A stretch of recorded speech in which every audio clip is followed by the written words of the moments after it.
Dreams. For centuries, they were seen as messages from gods, fragments of prophecy, or simple illusions of sleep. But when Freud began to listen to them differently, the dreams ceased to be divine revelation and became something more intimate. A message not from the heavens, but from within. Freud called the dream the royal road to the unconscious. Through it, the mind reveals its secret desires, its conflicts, and its wounds, not directly, but in the language of disguise. Each night, when consciousness rests, another voice awakens. That voice does not speak in logic or in sentences, but in images, symbols, and emotions. To understand the dream, Freud said, is to learn the alphabet of the unconscious. When we dream, censorship sleeps. The barrier that separates what we allow ourselves to think from what we forbid ourselves to feel becomes porous. The unconscious takes advantage of that moment of weakness to express what has been silenced. But it never speaks openly. It uses masks. It hides the forbidden behind the absurd. That is why dreams often appear strange, chaotic, or senseless. They are not senseless. They are coded. And the code is our own history. A dream is like a poem written by a part of us that cannot write in daylight. It says what the conscious mind refuses to hear. Imagine a woman who dreams that her house is flooding. She wakes up frightened, convinced it was only a nightmare. But if she listens closely, she might realize that the flood was not about water, but about emotion, a tide of feelings she can no longer contain. The unconscious chose water because words failed. Every dream, in this sense, is a translation. It translates desire into image, fear into movement, guilt into scene. Freud discovered that dreams obey two main processes: condensation and displacement. Condensation means that several ideas, emotions, and people can merge into a single image. A single face might represent a mixture of your mother, your lover, and your childhood friend. The unconscious compresses meaning. It folds many stories into one. Displacement, on the other hand, moves emotion from its true object to another, safer one. The anger we feel toward a parent may appear in the dream as anger toward a stranger. The forbidden desire may appear as an innocent gesture. The dream protects us from our own truth by disguising it. These two processes, condensation and displacement, are the grammar of dreams. They are the ways the unconscious transforms what is unspeakable into what can be tolerated. Freud called what we remember upon waking the manifest content of the dream, the visible story, the film projected in our sleep. But beneath it lies the latent content, the hidden meaning, the repressed desire that sought expression. To analyze a dream, then, is to move from the manifest to the latent, from the visible to the invisible. The analyst listens not to what happened in the dream, but to the associations that arise when the dreamer speaks of it. This is crucial. The meaning of a dream does not exist in the dream itself, but in the network of words, memories, and emotions it awakens when narrated. When a person says, "I dreamed of a locked door," the analyst does not consult a symbol dictionary. He asks, "What does a locked door remind you of?" The answer might be a childhood memory, a forbidden feeling, a fear of intimacy. The dream is not a message to be decoded. It is a path to be followed. One of Freud's own dreams, the famous Irma dream, became the foundation of psychoanalysis. In that dream, Freud saw his patient Irma suffering and himself surrounded by doctors who were incompetent. When he analyzed it, he realized the dream was fulfilling a wish. It was freeing him from guilt. The dream told him, "You are not responsible for Irma's pain." Thus, Freud concluded that every dream, no matter how painful, fulfills a wish. Sometimes that wish is obvious. Sometimes it is disguised, perverse, or inverted. Even nightmares, he said, are wish fulfillments distorted by repression. A nightmare does not contradict the theory, it confirms it. When a desire is too forbidden, it returns in the form of fear. This idea was revolutionary. Before Freud, dreams were seen as meaningless noise. After him, they became messages of desire. But Freud also warned, the unconscious is cunning. It hides what it reveals. Its language is metaphorical, not literal. For example, a dream of death might not mean a desire to die, but a desire for transformation, for something old to end, so that something new can begin. The unconscious thinks symbolically, not logically, and that is why dreams often seem like paradoxes. They are both familiar and strange, personal and universal, frightening and comforting. Let us pause and imagine the dream as a mirror, not the kind that reflects your face, but the kind that reflects your soul. When you look into this mirror, you do not see who you are now. You see who you were, who you could be, who you have tried not to be. The dream brings together all these selves and lets them speak. It is a dialogue between the conscious and the unconscious, between who we think we are and who we secretly are. In that dialogue, something ancient awakens, the child who once desired, feared, and imagined without limits. That is why dreams often have the texture of childhood. Their logic is playful, irrational, poetic.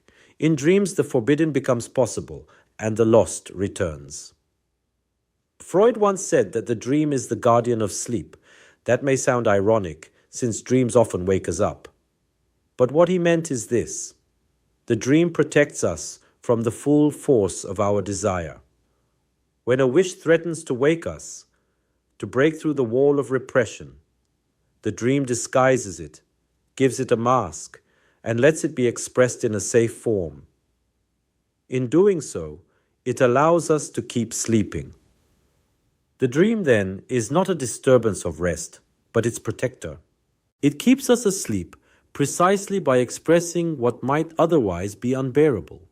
And yet, when we wake and remember the dream, we are given a gift, a fragment of our own truth, wrapped in mystery. In psychoanalysis, the dream becomes a doorway. When the patient recounts it, associations begin to flow, words, memories, emotions. The dream is not interpreted by the analyst, but by the dreamer, guided by their own speech. The analyst's task is to listen, to catch the echoes, to notice where the voice trembles, to follow the trail of the unconscious. And sometimes, in the middle of that narration, a realization comes, not as an explanation, but as an experience. The dreamer suddenly knows. The meaning rises like a memory returning to the surface. That moment, Freud said, is the moment of truth, when the unconscious speaks in its own name. Dreams also reveal something essential about the human condition. We are beings of desire. Even in sleep, desire does not rest. It continues to weave stories, to seek satisfaction, to disguise itself in symbols. To dream is to desire, and to interpret the dream is to confront the shape of that desire. Some desires are simple, the wish for comfort, love, recognition. Others are darker, the wish for revenge, for forbidden pleasure, for power. The unconscious does not judge. It simply represents.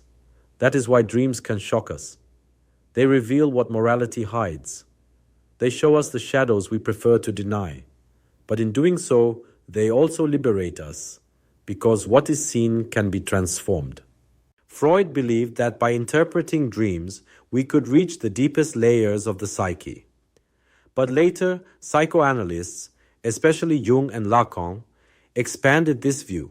For Jung, the dream was not only personal, but collective, a dialogue between the individual and the archetypes of humanity.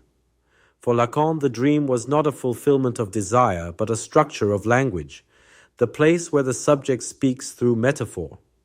Yet all agreed on one thing: the dream tells the truth in a veiled form. It says what cannot be said otherwise. In the modern world, many people have lost contact with their dreams. We wake up, reach for our phones, and forget what the night tried to tell us. But the unconscious continues to speak. It only waits for us to listen. Sometimes, The forgotten dream returns as an emotion in the middle of the day, or as a strange déjà vu. Sometimes it returns in art, in music, in the stories we tell. The unconscious always finds a way. To live analytically is to cultivate the art of listening, even in sleep. You may ask, why do we dream of those we miss, of places we have never been, of fears we have never confessed? Because the dream is not a memory or a prophecy, it is a stage. On that stage, all the actors of our inner world appear: desire, guilt, love, loss. They play scenes that we could not face while awake. The dream reconciles what life separates. It lets us love what we lost, face what we fear, and experience what we forbid ourselves to feel. Freud once said that analysis transforms hysterical misery into ordinary unhappiness. He was not being ironic, he was being honest. Dreams do something similar.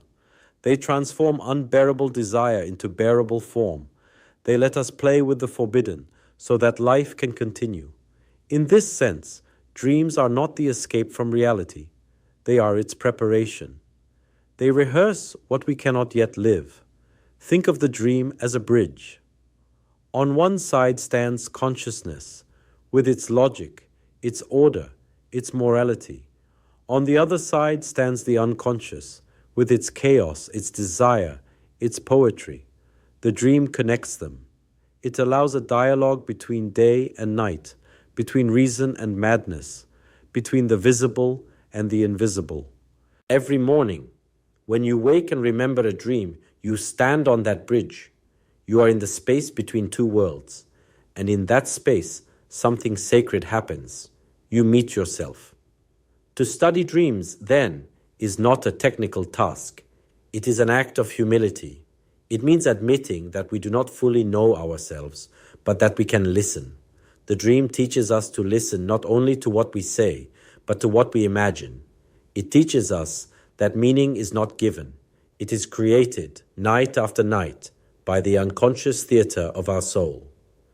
And perhaps that is why dreams have fascinated humanity since the beginning, because in them we see the truth not as reason shows it, but as desire imagines it. So tonight, when you close your eyes, remember, your unconscious does not sleep. It waits for you in the theater of dreams. Do not try to control it. Let it speak. And when you wake, before you return to the noise of the day, take a moment to write down what you saw, what you felt, what remained.